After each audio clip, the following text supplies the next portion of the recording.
ہم سے تو اس نے کیا کہنا ہے کہ کیوں جھٹلاتے ہو؟ آج کے سائنٹسٹ سے وہ پوچھتا ہے کہ تم تو اپنے انکشافات سے اپنی آنکھوں سے دیکھ رہے ہو کہ یہ سلسلہ کس طرح سے چلا جو ہم بتا رہے ہیں، کہو تم جھٹلا سکتے ہو اس چیز کو کہ یہ چیز نہ کسی انسان کے بس کی بات تھی وہ یہ کہے، نہ یہاں کوئی اور قوت ایسی تھی جو یہ کچھ کرے؟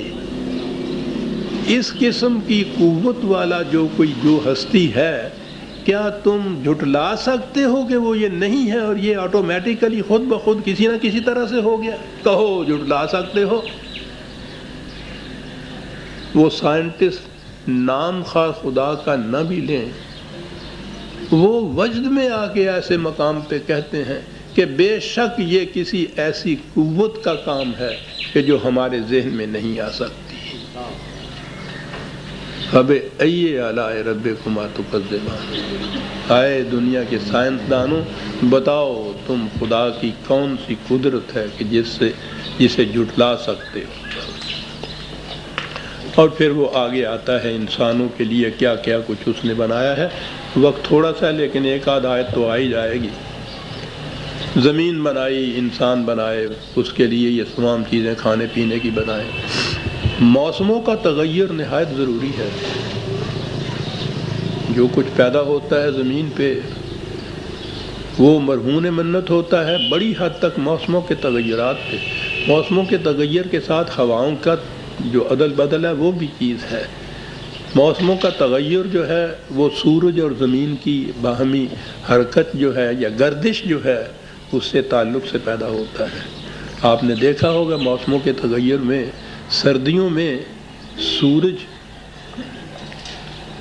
کہیں سے نکلتا ہے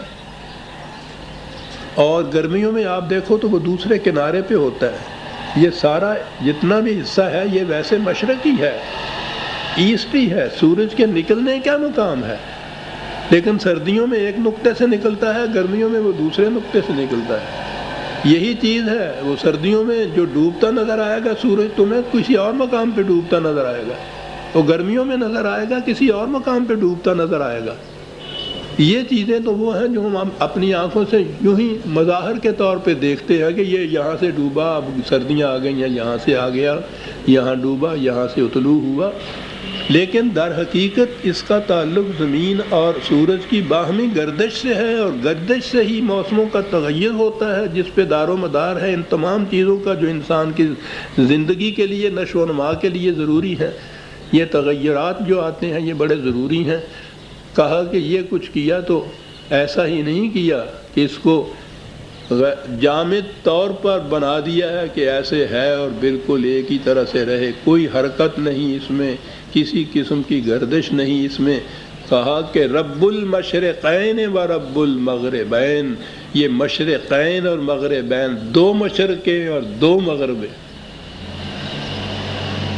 اندازہ لگائیے کہ یہ دو مشرقیں اور دو مغربیں کیا کہ کس طرح سے موسموں کے تغیرات جو ہیں ان کی طرف لے گیا رخ انسان کا۔ اور پھر رب کا لفظ جو ہے وہ تو ربوبیت ہے نا، کہ یہ سارا کچھ نشو و نما کے لیے ہوتا ہے۔ چلیے تحقیق کیجیے کہ یہ جو تغیر ہے سورج کے طلوع و غروب کے اندر، سال کے 6 مہینے میں ایک طرف، سال کے دوسرے مہینے میں دوسری طرف، تو بتائیے تو صحیح کہ اس کا ربوبیت کے ساتھ کتنا بڑا تعلق ہے۔ یہ ہمارے لیے ہے کہ ہم اس کا انکشاف کریں۔ ہم کیا انکشاف کریں گے؟ وہ انکشافات کر رہے ہیں، وہ آب و ہوا پر، موسموں پر، تغیرات پر، اس پہ بھی ان کے ہاں سے بڑی ریسرچز ہو رہی ہیں، سب وہ پیدا کر رہے ہیں۔ وہ جانتے ہیں کہ یہ مشرقین اور مغربین کے اندر جو تفاوت ہے، دونوں کے اندر جو فاصلے ہیں، جو گردش ہے، وہ کیا کیا نتائج پیدا کرتی ہے۔ اور آج تو شاید یہ بھی مانے لے لیں ہم کہ یہاں جو ہمارے ہاں مغرب ہوتی ہے، سورج غروب ہوتا ہے، امریکہ میں وہ طلوع ہوتا ہے۔ ہماری مغرب ان کی مشرق ہے، ان کی مغرب ہماری مشرق ہے۔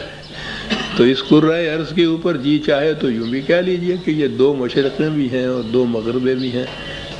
لیکن بہرحال ان میں سے جو معنی میں لینے چاہیں، میں تو سمجھتا ہوں کہ یہی جو گردش ہے اور اس میں تغیرات جو ہوتے ہیں موسم کے، وہ ہیں جو یہاں کہے گئے ہیں، کیونکہ یہ ساری بات ربوبیت کی۔ چلیے سورج ہمارے زمین سے 13 لاکھ گنا بڑا کرہ ہے، کہ اس طرح سے جکڑ دیا ہے ان کو قوانین کی زنجیروں میں کہ وہ یوں طلوع ہوتا ہے یوں غروب ہوتا ہے۔ فَبِأَيِّ آلَاءِ رَبِّكُمَا تُكَذِّبَانِ، سورہ رحمان کی آیت 18 تک ہم آج آ گئے برادران عزیز، 19 سے ہم آگے لیں گے۔ ربنا تقبل انا، جی آپ میں نے یہ اعلان کیا کرتا ہے باہر۔